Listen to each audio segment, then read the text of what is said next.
Mister Tata में एक खासियत ये थी कि वो सच के पहरेदार थे। अगर आप उनको सच एडवाइस देते, उनको वही पसंद था। तो ये नहीं कोई स्टाफ अलग टेबल पे खा रहा है और कोई और अलग टेबल पे खा रहे हैं, सब एक साथ खाते थे। मिस कॉल्स आई तो जब मैं एयरक्राफ्ट से निकला, मैंने उनको फ़ोन किया। उन्होंने कहा देखो मैं बकिंघम पैलेस नहीं आ पाऊंगा। मैंने कहा क्यों? नहीं, टीटो बीमार है। टीटो उनका जर्मन शेफर्ड। मैंने कहा मीन्स? ही सेज नहीं। तो मैंने उस टाइम प्रिंस चार्ल्स को जाके बोला। उन्होंने कहा देखो ये है इंसान जो हर आदमी, हर कुत्ते, हर पशु के बारे में सोचता है। ये इंसानियत है। पूरे देश का नुकसान है, पूरे देश ने एक रतन खोया है। आपको लगता है कि क्या ये व्यक्तिगत नुकसान जो आपका है कभी भी फुलफिल हो पाएगा? इसका कोई रिप्लेसमेंट नहीं। मैंने किसी को अभी बोला कि मैंने जब अपने पहले पिताजी और फिर उसके बाद माताजी को खोया है, आज मैंने तीसरा पेरेंट खोया है। और ये सिर्फ कहने की बातें नहीं है, क्योंकि देखिए मैं उनको 1990 से जानता हूँ, 34 साल, और मेरी उम्र 61 है। तो आधी जिंदगी मैं उनको जानता था, और जितना स्नेह उन्होंने मुझे दिया, जितना प्यार, जितनी विनम्रता से वो पेश आए। मैं कौन हूँ? कुछ भी नहीं। उनके पास पूरी दुनिया थी, पर उन्हें ये लगता था कि भाई हाँ, कि मैं अगर सुहेल के साथ बैठूंगा तो हंसी मजाक होगा। और एक बात है, मिस्टर टाटा में एक खासियत ये थी कि वो सच के पहरेदार थे। अगर आप उनको सच एडवाइस देते, उनको वही पसंद था। वो उनमें से नहीं थे कि भाई आप उनकी हाँ में हाँ मिलाओ। तो वो जो उनकी खासियत थी वो बहुत यूनिक थी। एक चीज़ है कि वो एक सफल बिजनेसमैन थे, ये सभी लोग जानते हैं। उनकी फिलॉन्थ्रॉपी के बारे में भी बहुत किस्से मशहूर है। लेकिन एक ह्यूमन बीइंग के तौर पे कैसे थे वो? एक पर्सनल टच जो उनका लोगों के प्रति होता था, अपना स्टाफ, अपने दोस्त, अपने जानने वाले। मैं आपको एक बात बोलूं, अगर वो कहीं बाहर जाते तो ये नहीं कोई स्टाफ अलग टेबल पे खा रहा है और कोई और अलग टेबल पे खा रहे हैं, सब एक साथ खाते थे, सब एक साथ रहते थे, सब एक साथ प्यार से रहते थे। और सबकी देखभाल जो उनने, देखिए मैं आपको एक बात बोलूं, अगर इंसान एनिमल्स, अपने कुत्तों की हिफाजत कर सकता है प्यार से। और मैं आपको बोलूं, जब बॉम्बे हाउस रेनोवेट हुआ और चंद्रशेखरन जी चेयरमैन थे और अभी भी हैं, जब बॉम्बे हाउस रेनोवेट हुआ, रतन टाटा ने इंसिस्ट किया कि एक एरिया सिर्फ कुत्तों के लिए होगा। ताज में भी आप जाइए, आज ताज बॉम्बे में जाइए, अगर कोई इंडी या रेस्क्यू डॉग है, उसको अंदर जाने की पूरी परमिशन है। ये इंसानियत है। इंसानियत ये नहीं कि आप सिर्फ अपने लोगों में अच्छे रहें, पर इंसानियत ये होती है कि जब तबके का सबसे जो वीक आदमी है उसके साथ आपका जो व्यवहार है, वो इंसानियत है।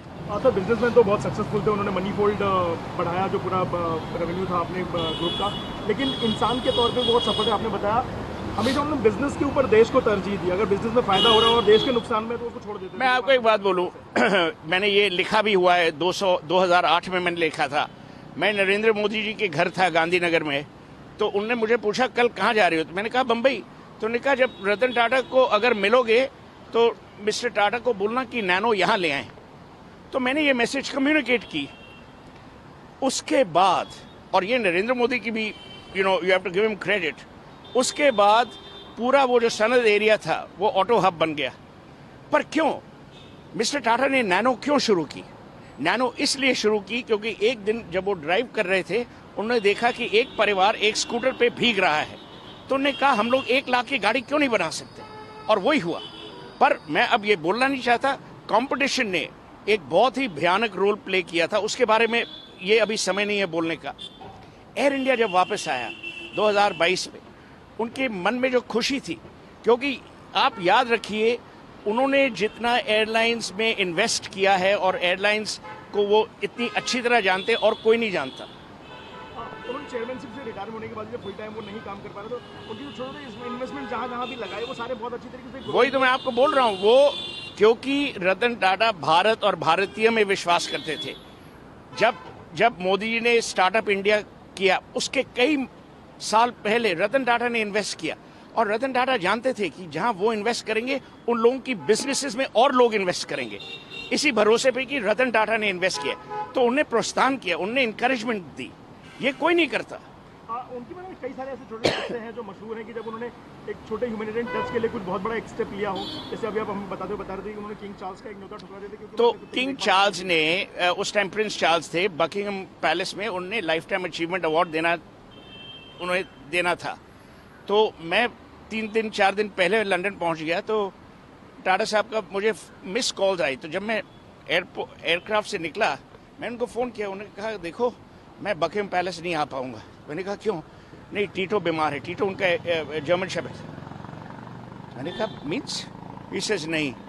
तो मैंने उस टाइम प्रिंस चार्ल्स को जाके बोला, उन्होंने कहा देखो ये है इंसान जो हर आदमी, हर कुत्ते, हर पशु के बारे में सोचता है, ये इंसानियत है।